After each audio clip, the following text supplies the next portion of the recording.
먼저 설교에 앞서서 우리 시편 42편을 가지고 우리 찬양을 만든 동영상을 한번 우리 듣고 시편 42편의 내용을 통한 찬양을 듣고 말씀을 전하겠습니다.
우리 모두에게는 감출 수 없는 내면의 갈급함이 있습니다. 근데 이런 갈급함은 삶으로 표출이 됩니다. 어린 시절부터 노년이 될 때까지 이 내면의 갈급함은 형태만 다를 뿐이지 사라지질 않습니다. 그러니 이 세상에 갈급함이 없는 사람은 하나도 없습니다. 죽을 때까지, 아니요, 심지어는 죽기 전까지도 살고 싶다고 하는 갈급함이 일어납니다.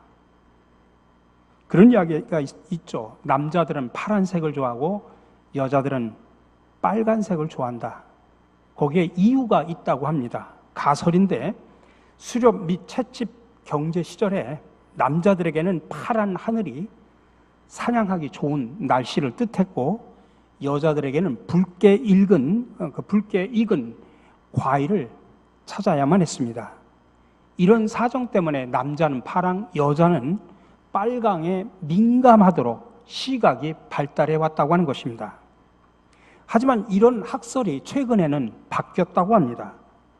남자들이 파란색을 좋아하는 이유는 새파랗게 젊은 여자들을 갈망하기 때문이고, 여자들이 빨간색을 좋아하는 이유는 빨갛게 잘 구운 랍스터를 사줄 수 있는 남자를 갈망하기 때문이라고 합니다. 물론 우스갯소리입니다마는 이렇게 사람들은 무엇인가에 늘 목이 마릅니다. 근데 그러다 보니까 그 갈급함이라고 하는 것은 그 사람의 정신과 영혼을 지배합니다. 그리고 나서 결국에는 그 갈급함을 채우고 맙니다. 근데 여러분들, 채운다고 해서 만족할지는 미지수입니다. 그렇다면 여러분들은 지금까지 무엇을 갈망하면서 살아오셨습니까? 아니, 지금 무엇을 지금 이 순간에 갈망하고 계십니까? 우리 2019년 새해 좀 이런 본질적인 질문을 던지고 한 해를 출발하기를 바랍니다. 오늘 본문에 나타난 시인은 이 내면의 갈급함을 이렇게 표현합니다. 하나님이여, 사슴이 시냇물을 찾기에 갈급한 같이 내 영혼이 주를 찾기에 갈급하나이다. 지금 갈급함의 정도가 아주 심각합니다. 이 팔레스타인 땅에서 물이 별로 없고 비가 잘 오지 않는 이 팔레스타인 땅에서 사슴이 광야에서 헤매다가 물을 찾고 있는 이 상황은 정말 굉장히 위급한 상황입니다. 장렬하는 태양빛 아래서 물을 찾지 못하면 죽음입니다. 그러니 죽음이 임박한 그런 상태를 말하는 것입니다. 생명과 죽음 사이에서 지금 사슴의 눈에는 물 외에는 보이는 게 없습니다. 그런 것처럼 시인은 이 시를 통해서 자기 영혼의 상태를 그렇게 표현하고 있는 것입니다. 여러분, 여기에 느긋함이라는 게 있습니까? 물은 있어도 좋고 없어도 좋고 그런 게 아닙니다. 없으면 죽는 겁니다. 그러니 간절하게 갈망하는 것입니다. 그런데 여기서 우리가 주목할 것은 시인의 마음의 상태입니다. 시인은 오로지 한 가지에만 몰두합니다. 시인은 하나님에 대한 그 갈급함이 깊어지면 깊어질수록 고통과 낙심에 빠집니다. 5절에서 말합니다. 내 영혼아, 네가 어찌하여 낙심하며 어찌하여 내 속에서 불안해하는가? 너는 하나님께 소망을 두라. 그가 나타나 도우심으로 말미암아 내가 여전히 찬송하리로다. 지금 자신이 낙심하는 이유가 어디에 있는가 지금 스스로 질문하는 것입니다. 물론 외부적인 어려움도 있겠지만은 시인이 진정으로 어려워하는 것은 하나님에 대한 갈망입니다. 하나님에 대한 갈망. 그래서 2절에 내 영혼이 하나님과 살아계신 하나님을 갈망하나니 내가 어느 때에 나가서 하나님의 얼굴을 배울까? 그리고 시인은 외부 사람들로부터 시달림을 받고 있습니다. 조롱을 당합니다. 3절에 보니까 사람들이 종일 내게 하는 말이 네 하나님이 어디 있느냐 하오니 내 눈물이 취하로 내 음식이 되었도다. 네가 믿는 하나님 살아계셔? 그럼 그 하나님 보여줘봐. 사람들이 지금 조롱하고 있습니다. 근데 지금 시인은 사람들이 하나님이 없다고 조롱하는 그것이 문제가 아니라는 이야기입니다. 그것보다도 하나님을 믿는다고 하는 자신이 하나님의 실존을 생생하게 경험하고 있지 못하는 자기 현실이 지금 더 답답하다는 이야기입니다. 그래서 시인은 과거를 지금 회상하는 겁니다. 4절에 말합니다. 내가 전에, 다시 말하면 내가 과거에 성의를 지키는 무리와 동행하여 기쁨과 감사의 소리를 내며 그들을 하나님의 집으로 인도하였더니 이제 이 일을 기억하고 내 마음이 상하는도다.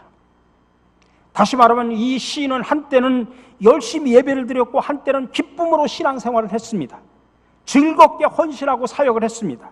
심지어는 다른 사람을 전도해서 하나님 앞에 인도하기도 했습니다.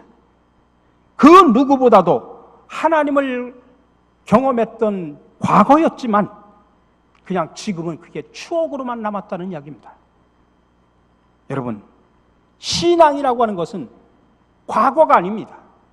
많은 성도들 가운데 가만히 보면 나도 옛날에 과거에는 은혜 받았고 과거에는 뭘 받았고 과거에는 뜨겁게 헌신하고 뜨겁게 사역했고 백날 허망한 소리입니다. 여러분, 물론 과거에 그 헌신하고 뜨겁게 하나님을 사랑하는 것은 귀한 일이지만 과거는 과거일 뿐입니다. 항상 기독교의 신앙은 here and now입니다. 지금 여기에서 하나님과 어떤 관계를 맺고 지금 하나님과 어떤 뜨거운 사랑을 나누느냐, 이게 중요하다는 이야기입니다. 그래서 여러분, 성경에서 나오듯이 먼저 된 자가 나중 될 수도 있습니다. 왜 그냥 먼저 된 자들은 늘 과거의 추억만 말합니다. 나도 옛날에는 한때 그랬어. 근데 새롭게 나온 사람들은 막 뜨겁게 하나님을 만나자마자 열정적으로 신앙생활하고 열정적으로 헌신하고 막 마음속에 기쁨과 평안이 넘칩니다. 그 모습을 바라보면서 격려는 못하고 뒤에서 나도 한때는 그랬어. 지금 시인이 그렇다는 이야기입니다. 여러분, 우리가 화려한 추억만으로는 오늘을 살아갈 수가 없습니다. 오늘 이 시간 은혜가 필요한 것입니다. 과거의 하나님으로 오늘을 살아갈 수 없고 오늘도 생생하게 역사하시고 어제나 오늘이나 영원토록 동일하신 하나님을 오늘 이 순간에 경험을 해야 된다는 이야기입니다. 사람들은 한때 내가 붙들고 있는 것을 잃어버렸을 때 그것을 그리워하죠. 그래서 은혜를 경험한 사람들이 은혜를 더 갈망하고 사모하는 것입니다. 시인이 그처럼 갈망하는 것은 오직 하나. 물론 시인은 하나님이 누군지 다 알고 있습니다.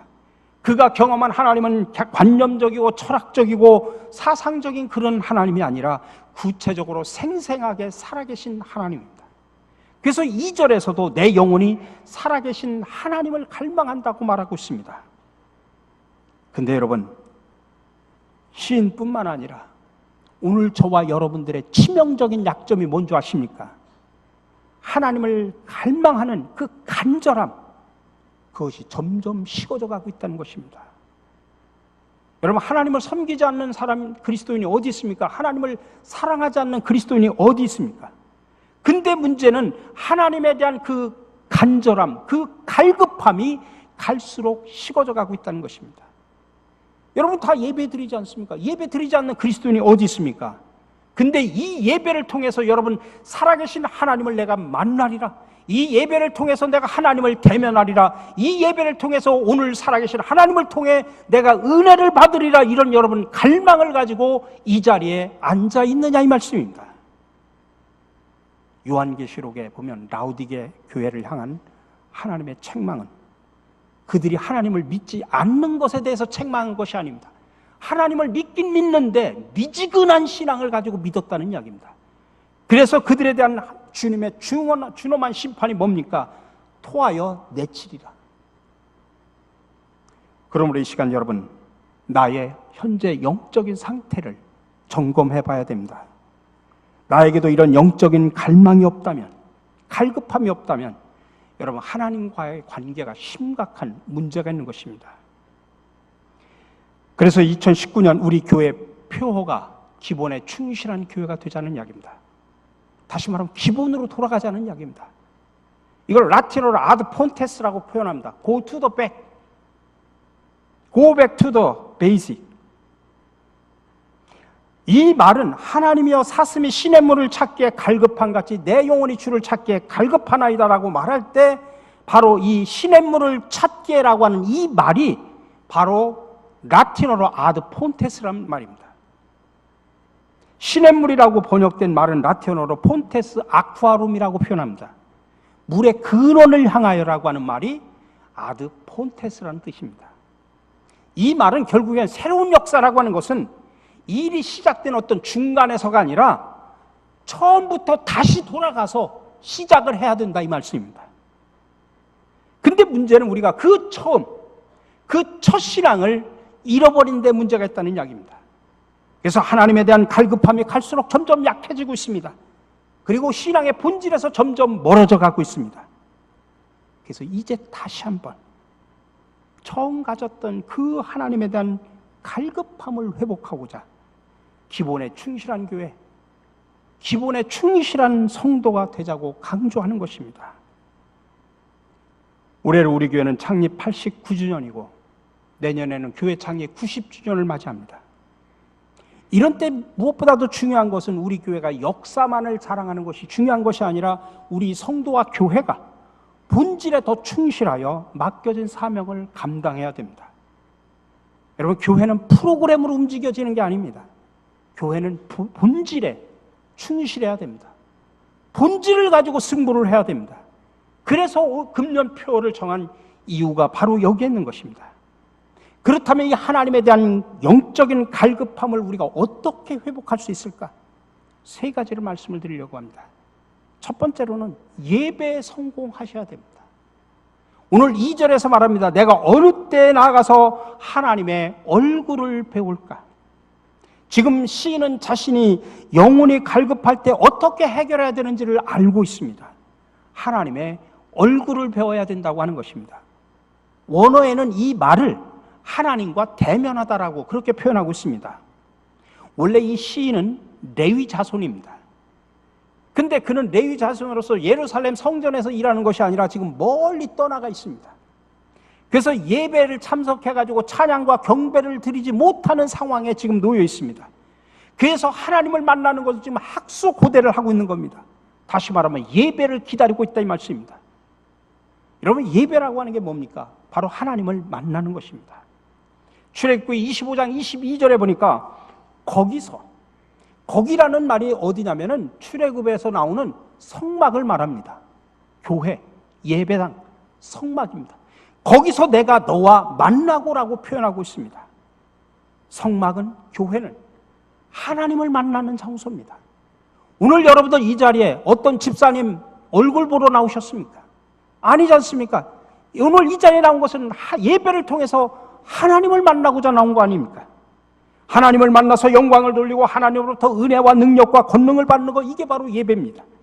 그래서 성도들에게 있어서 가장 중요한 것이 바로 예배입니다. 그런 의미에서 오늘 우리는 예배 성공자가 되어야 됩니다. 요한복음 4장 23절에서 말합니다. 아버지께 참되게 예배하는 자들은 영과 진리로 예배할 때가 오나니 곧 이때라. 아버지께서는 자기에게 이렇게 예배하는 자들을 찾으시느니라. 하나님의 마음을 가지고, 정말 거룩한 마음을 가지고, 진리의 마음을 가지고 진실하게 예배드리는 그러한 예배자를 하나님은 찾고 계십니다. 오늘 이 자리에 여러분들이 하나님이 찾는 바로 그런 예배자이냐, 이 말씀입니다. 그러니 여러분, 영적으로 갈급할 때 해결책 다른 데는 없습니다. 예배를 통해서 하나님을 만나면 해결됩니다. 영적인 문제는 영적으로 해결해야 됩니다. 여러분, 신앙생활이라고 하는 것을 다른 말로 표현하면 하나님을 만나는 것입니다. 거꾸로 말하면 하나님을 만나지 못하면 여러분의 신앙생활에 아무런 성장과 성숙이 없습니다. 여러분, 예배를 통해서 영적인 갈증이 해결이 되는 겁니다. 그러므로 우리가 예배를 드릴 때마다 이 예배를 통해서 하나님을 만나야 되겠다고 하는 갈급함이 있어야 됩니다. 여러분은 살다 보면 아무리 여러분 시급한 문제가 있다고 할지라도 그 모든 문제를 뒤로 하고 예배부터 드려야 됩니다. 왜냐하면 예배를 통해서 하나님을 먼저 만나야 내 삶의 모든 문제가 해결되기 때문입니다. 근데 많은 사람들이 예배를 우습게 생각해요. 한두 번 빠지는 걸 우습게 생각합니다. 아닙니다. 그러니 여러분, 하나님을 만나는 데 집중하시기 바랍니다.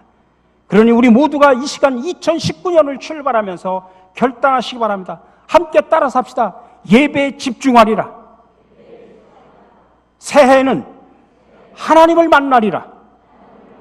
우리 모두 예배 승리자들이 되시기를 주님의 이름으로 간절히 축원합니다. 두 번째로는 말씀을 묵상하고 실천하셔야 됩니다. 디모데후서 3장 15절 이하에 이렇게 말합니다. 그대는 어려서부터 성경을 알고 있습니다. 성경은 그리스도 예수를 믿는 믿음으로 말미암아 그대에게 구원에 이르는 지혜를 줄 수 있습니다. 모든 성경은 하나님의 영감으로 된 것으로서 교훈과 책망과 바르게 함과 의로 교육하기에 유익합니다. 성경은 하나님의 사람을 유능하게 하고 그에게 온갖 선한 일을 할 수 있게 하는 것입니다. 그러니 기독교는 성경의 종교라고 말할 수 있습니다. 우리가 성경을 전적으로 신뢰하고 신앙과 생활 속에서 최고의 권위로 인정하는 것입니다. 그 성경 말씀을 묵상하고 실천하고 순종하는 것, 이게 바로 기독교입니다. 그래서 패커라고 하는 영국의 신학자는 그런 말을까지 했어요. 내가 만약 사탄이라고 한다고 하면 내 사탄으로서 최선의 활동은 믿는 사람들이 성경을 못 읽게 하는 것이다라고 표현했습니다. 왜 그렇습니까? 성경을 안 읽으면 구원을 받지 못하고 변화받지 못하고 인생에 성공하지 못하고 선한 일을 도모할 수 없기 때문이라는 이야기입니다. 근데 성경의 특별한 가치는 우리가 묵상하고 읽는 것도 중요하지만 그대로 실천하는 것입니다. 성경을 읽고 암송하고 삶에 적용해서 내 생각과 마음과 언어와 태도와 정서와 관계, 행동과 습관 등의 좋은 모습들이 나타나서 성경적인 인격, 예수를 닮은 인격을 형성해야 되는 것입니다. 그래서 저는 여러분들 2019년 한 해를 출발하면서 한 가지 결단하기를 부탁을 드립니다. 여러분의 펜과 손대로 성경을 망가뜨리십시오. 밑줄을 긋고 동그라미도 치고 설교도 따가 느낀 점이 있으면 옆에 써놓기도 하면서 일생 동안 성경을 망가뜨리라, 이 말씀입니다. 그래서 올 한 해 동안 성경 망가뜨리기 운동을 하자, 이 말씀입니다. 최소한 1년에, 그리고 여러분의 평생에 한 번이라도 성경을 한번 망가뜨려 보십시오. 여러분 집에 가면 한 번도 손에 때묻지 않은 아주 깔끔한 성경 가지고 있죠. 그거 창피한 일입니다. 창피한 일이에요. 성경 집에다 깔끔하게 모셔놓고 있는 것은 성경을 한 번도 안 봤다는 이야기예요. 그러니까 성경을 닳도록 읽으시란 말이에요. 펜으로 줄을 긋기도 하고 그러면서 성경을 망가뜨리라는 이야기예요. 책이 거룩한 게 아니라 그 말씀이 거룩한 거니까 책을 망가뜨려서 그 말씀을 다 여러분들이 소화시키고 묵상하고 실천하라 이 말씀입니다. 오늘 디모데후서 3장에서 사도 바울은 성경이 세 가지 유익한 역할을 하는데 첫 번째가 우리로 하여금 구원에 이르는 지혜를 준다는 이야기입니다. 두 번째로 우리 인간들을 교훈하고 책망하고 바르게 하고 의로 교육하는 게 하는데 성경만큼 중요한 게 없다는 이야기입니다. 그리고 하나님의 사람을 유능하게 만든다는 이야기입니다. 또 선한 일을 하게 한다는 이야기입니다. 여러분들 자식 기르면서 우리 자식들 다 유능하기를 다 원하지 않습니까? 근데 정작 유능하게 하는 비결이 여기 있는데 여러분들은 엉뚱한 데서 찾고 있습니다. 제대로 찾으셔야 됩니다. 여러분, 특별히 우리 교회에서는 교단과 함께 매월 발행하는 말씀과 삶 잡지를 지난주에도 100권이 나가서 오늘 또 50권 신청을 해서 여러분들 드리려고 합니다. 못 사신 분들은 꼭 보십시오.